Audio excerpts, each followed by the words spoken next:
Hello दोस्तों, आप लोग कैसे हैं। तो दोस्तों आज हम लोग बात करेंगे पृथ्वी की गतियाँ, यानी एसएसटी का ये क्या है, भूगोल है, ठीक है ना। और ये सीटेड पेपर सेकंड में आता है, सबको मालूम है। तो चलिए आज हम लोग शुरू करते हैं। जब हम लोग शुरू से शुरू कर रहे हैं तो हम लोग अच्छे से शुरू करेंगे और पूरे 8 तक का एनसीईआरटी ख़त्म करेंगे, ठीक है ना। तो चलिए शुरू करते हैं, ठीक है। क्या है, जैसा कि आप जानते हैं कि पृथ्वी गति क्या है, जैसा कि आप जानते हैं कि पृथ्वी दो प्रकार की गति मतलब दो प्रकार की होती है। तो कौन कौन सा होती है, तो पहला होती है घूर्णन और दूसरा क्या होती है, तो ये परिक्रमण होती है। अब पृथ्वी का अपने अक्ष पर घूमना क्या कहलाता है, तो घूर्णन कहलाती है। जैसे कि ये पृथ्वी है और ये सिर्फ अपने अक्ष पर ही घूम रहे हैं तो ये घूर्णन हो गया, ठीक है ना, ये घूर्णन कहलाती है। और सूर्य के चारों ओर एक स्थिर कक्ष में पृथ्वी की गति को क्या कहते हैं, तो ये परिक्रमण कहते हैं। क्या कहते हैं, परिक्रमण कहते हैं। जैसे कि ये एक सूरज है और ये पृथ्वी है और ये पृथ्वी से इस सूरज के चारों ओर चक्कर लगा रहे हैं, तो इसे क्या कहेंगे, तो इसे कहेंगे परिक्रमण कहेंगे, ठीक है ना। तो फिर चलते हैं, क्या और बोलते हैं, पृथ्वी का अक्ष एक काल्पनिक रेखा है। क्या है, पृथ्वी का अक्ष एक काल्पनिक रेखा है जो इसके कक्षीय सतह से कितना, तो 66.5 डिग्री का कोण बनाती है। कितना का कोण बनाती है, तो 66.5 डिग्री का कोण बनाती है। वह समतल जो कक्ष के द्वारा बनाया जाता है, वह समतल जो कक्ष के द्वारा बनाया जाता है उसे कक्षीय समतल कहते हैं। क्या कहते हैं दोस्तों, इसे कक्षीय समतल कहते हैं। और पृथ्वी सूर्य से प्रकाश प्राप्त करती है, मतलब पृथ्वी के पास अपना कोई प्रकाश नहीं है, वो क्या करती है, वो सूर्य से प्रकाश लेती है। और फिर पृथ्वी का आकार गोले के समान है, मतलब पूरी तरह से गोला नहीं है बल्कि वो क्या है, गोले की समान है। इसीलिए एक समय में सिर्फ इसके आधे भाग पर ही सूर्य की रोशनी प्राप्त होती है। जैसे कि आधे भाग है तो आधे भाग पर ही इसका सूर्य का जो रोशनी है वो प्राप्त होती है और आधे पर नहीं होती है। और फिर क्या होती है कि सूर्य की ओर वाले भाग में दिन होता है और जबकि दूसरा भाग जो सूर्य से दूर होता है वह क्या होता है, रात होता है। क्या होता है दोस्तों, तो ये रात होता है, ठीक है ना, रात होता है।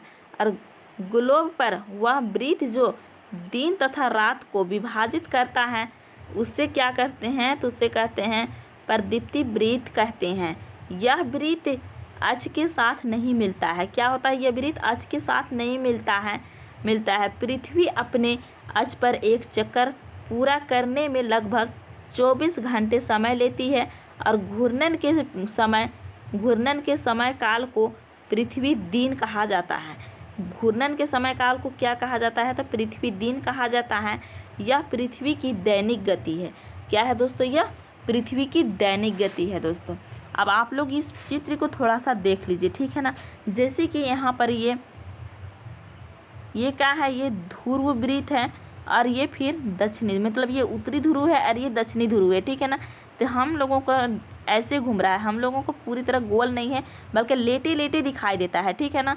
और ये रात और दिन को विभाजित करने वाला रेखा कौन है, तो ये है, ठीक है ना, ये है। और ये क्या है, तो ये है प्रदीप्ति वृत्त है, ये प्रदीप्ति वृत्त है, इसे कहते हैं, ठीक है ना। तो अब यहाँ पर देखिए, अब यहाँ पर ये 66.5 डिग्री का क्या कोण बना रहा है, तो इसे क्या कहेंगे, तो पृथ्वी का ये कक्षीय समतल कहेंगे। अरे पर झुका हुआ बोलेगा तो ये कितना झुका हुआ है, तो ये 23.5 झुका हुआ है, ठीक है ना। और फिर ये क्या है, तो ये है कर्क रेखा, ये है विषुवत रेखा और ये मकर रेखा है, ठीक है। और इस पृथ्वी अपने अक्ष पर घूमता है उसे क्या कहते हैं, तो उसे घूर्णन कहते हैं। और सूर्य के चारों ओर घूमता है उसे परिक्रमण कहते हैं, ठीक है ना। तो चलिए नेक्स्ट देखते हैं। जैसे कि यहाँ पर सूरज का जो रोशनी पड़ रहा है तो एक तरफ का जो सूरज का रोशनी पड़ रहा है वहाँ पर उजाला है और इधर अंधेला है, ठीक है ना। अब नेक्स्ट चलते हैं, नेक्स्ट में क्या है, तो नेक्स्ट में है अगर पृथ्वी घूर्णन नहीं करे तो क्या होगा। तो दोस्तों ये डायरेक्टली एनसीईआरटी का ये है, तो ये चीज़ डायरेक्टली प्रीवियस ईयर क्वेश्चन में आया हुआ है कि अगर पृथ्वी घूर्णन नहीं करे तो क्या होगा। यही सेम टू पीछा हुआ है, ठीक है ना। तो सूर्य की तरफ वाले पृथ्वी के भाग में हमेशा दिन होगा जिसके कारण उस भाग में गर्मी लगातार पड़ेगी। दूसरे भाग में हमेशा अंधेरा रहेगा और क्या है, एवं पूरे समय ठंड पड़ेगा। इस तरह की अवस्था में जीवन संभव नहीं होगा। क्या होगा दोस्तों, ऐसा में जीवन संभव नहीं होगा, बल्कि जवाब ऐसे ही था। ठीक है ना। तो आप लोग देख सकते हैं इस चित्र के माध्यम से कि यहाँ पर जहाँ पर सूरज पड़ रहा है वहाँ पर उजाला है, जहाँ पर सूरज नहीं पड़ रहा है वहाँ अंधेरा है। तो इसका मतलब ये है कि यहाँ पर ज़्यादा अगर सूरज पड़ेगा और हमेशा अगर ये अपने आस पर नहीं घूमता तो क्या होता, तो यहीं पर हमेशा सूरज पड़ते रहता तो यहाँ पर गर्मी तो होता ना, क्या होता यहाँ पर गर्मी होता और यहाँ पर ठंड हो जाता। ठीक है ना। तो बस इसी चीज़ को यहाँ पर दर्शाया गया है और बोला गया है। और नेक्स्ट क्या है दोस्तों, तो नेक्स्ट है पृथ्वी की दूसरी गति जो सूर्य के चारों ओर कक्ष में होती है उसे परिक्रमण कहा जाता है। क्या कहा जाता है, परिक्रमण कहा जाता है। किसको परिक्रमण कहा जाता है, तो ये है सूरज। ठीक है ना। अब इसके चारों ओर पृथ्वी क्या कर रहे हैं कि इसके गोल गोल घूम रहे हैं, तो ये गोल गोल घूम रहे हैं तो उससे क्या कहा जाता है, तो परिक्रमण कहा जाता है। उसके बाद पृथ्वी एक वर्ष या 365 दिन के सूर्य का एक चक्कर लगाती है। हम लोग एक वर्ष में 365 दिन का मानते हैं। क्या मानते हैं, 365 दिन मानते हैं। तथा सुविधा के लिए 6 घंटे को क्या करते हैं, इसमें नहीं जोड़ते हैं। क्या करते हैं दोस्तों, इसमें नहीं जोड़ते हैं। ठीक है ना। सुविधा के लिए क्या करते हैं, नहीं जोड़ते हैं। नेक्स्ट क्या है, तो नेक्स्ट है 4 वर्षों में प्रत्येक वर्ष के बचे हुए 6 घंटे मिल करके क्या होता है, यानी 24 घंटे के बराबर हो जाता है। क्या होता है, 24 घंटे के बराबर हो जाता है। इसके अतिरिक्त दिन को फरवरी के महीने में जोड़ा जाता है। क्या जाता है, दिन के फरवरी के महीने में जोड़ा जाता है। जो 6 घंटा बचता है वो फरवरी के महीने में जोड़ा जाता है। इस प्रकार प्रत्येक चौथे वर्ष फरवरी माह 28 दिन के बदले 29 दिन होते हैं। कितना, 28 दिन के बदले में 29 दिन होते हैं और दिन होता है। और ऐसे वर्ष जिसमें 366 दिन होते हैं उसे लीप वर्ष कहा जाता है। क्या कहा जाता है दोस्तों, उसे लीप वर्ष कहा जाता है। 366 दिन होता है उसे लीप वर्ष कहा जाता है। लगाई गए अगला लिपि वर्ष कब होगा, ध्यान दीजिए कि पृथ्वी पूरे कक्ष के एक ही दिशा में झुकी हुई है। क्या है, एक ही हिस्सा में झुकी हुई है।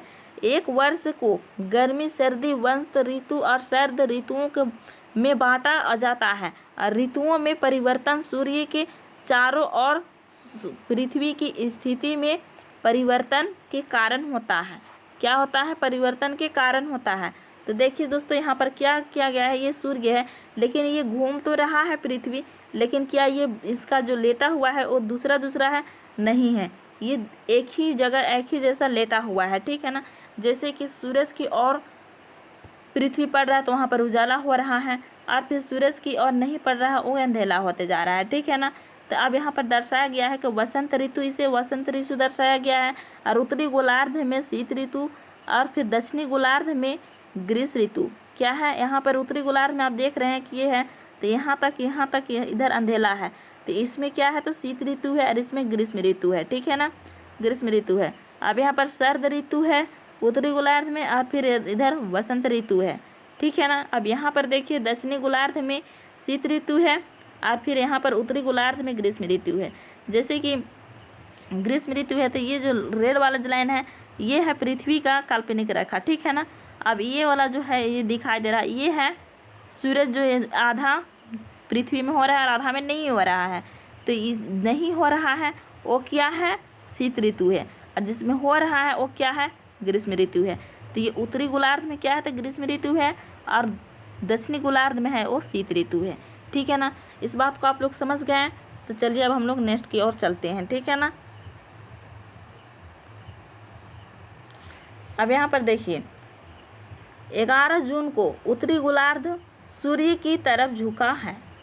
11 जून को क्या है, उत्तरी गोलार्ध में सूर्य की ओर झुका है और सूर्य की किरणें कर्क रेखा पर सीधी पड़ती है। क्या पड़ती है, सूर्य की किरणें कर्क रेखा पर सीधी पड़ती है और परिणाम स्वरूप इन क्षेत्रों में ऊष्मा अधिक प्राप्त होती है। क्या होती है, ऊष्मा अधिक प्राप्त होती है और पास वाले क्षेत्रों में कम ऊष्मा प्राप्त होती है, क्योंकि वहाँ सूर्य की किरणें तिरछी पड़ती है। क्या होती है, वहाँ सूर्य की किरणें तिरछी पड़ जाती है। इसके कारण वहाँ क्या होता है, सूर्य की किरणें तिरछी पड़ती है और उत्तर ध्रुवी सूर्य की तरफ झुका होता है। मतलब जो उत्तर ध्रुवी होती है वो सूर्य की ओर झुका हुआ होता है। और फिर उत्तरी ध्रुव रेखा के बाद वाले भागों पर लगभग 6 महीने तक लगातार दिन रहता है। क्या रहता है? 6 महीने तक लगातार दिन रहता है। चूँकि उत्तरी गोलार्ध के बहुत बड़े भाग में सूर्य की रोशनी प्राप्त होती है, मतलब सूर्य की रोशनी प्राप्त होती है, इसीलिए विषुवत वृत्त के उत्तरी भाग में गर्मी तथा मौसम होता है। और 21 जून को इन क्षेत्रों में सबसे लंबा दिन तथा सबसे छोटी रात होती है। क्या होती है? सबसे लंबा दिन और सबसे छोटी रात होती है। और पृथ्वी की इस अवस्था को उत्तर अयांत कहते हैं। क्या कहते हैं? उत्तर अयांत कहते हैं। ये उत्तरी गोलार्ध तरफ का है। और फिर 22 दिसंबर को दक्षिण ध्रुव के सूर्य की ओर झुके होते हैं। मतलब 22 दिसंबर को दक्षिण ध्रुव की ओर झुके होते हैं और कारण मकर रेखा के सूर्य की किरणें सीधे पड़ती है। मतलब उत्तरी ध्रुव में कर्क रेखा के सीधे पड़ते थे और दक्षिणी ध्रुव में मकर रेखा के सीधे पड़ती है। क्योंकि सूर्य की किरणें मकर रेखा पर लंबवत पड़ती है, इसीलिए दक्षिणी गोलार्ध के बहुत बड़े भाग में प्रकाश प्राप्त होते हैं। इसीलिए दक्षिणी गोलार्ध में लंबे दिन तथा छोटी रातों वाली ग्रीष्म ऋतु होती है। इसके ठीक विपरीत इस उत्तरी गोलार्ध में होती है। मतलब जैसे उत्तरी गोलार्ध में होता है वैसे ही क्या होता है, दक्षिणी गोलार्ध में भी होता है। तो चलिए अब और देखते हैं। पृथ्वी की इस अवस्था को दक्षिणी आयत कहते हैं। उसको उत्तरी आयत कहते हैं और इसको दक्षिणी आयत कहते हैं। कहा जाता है, क्या आप जानते हैं कि ऑस्ट्रेलिया में ग्रीष्म ऋतु में क्रिसमस का पर्व मनाया जाता है। ऑस्ट्रेलिया में ग्रीष्म ऋतु में क्या मनाया जाता है? क्रिसमस का पर्व मनाया जाता है।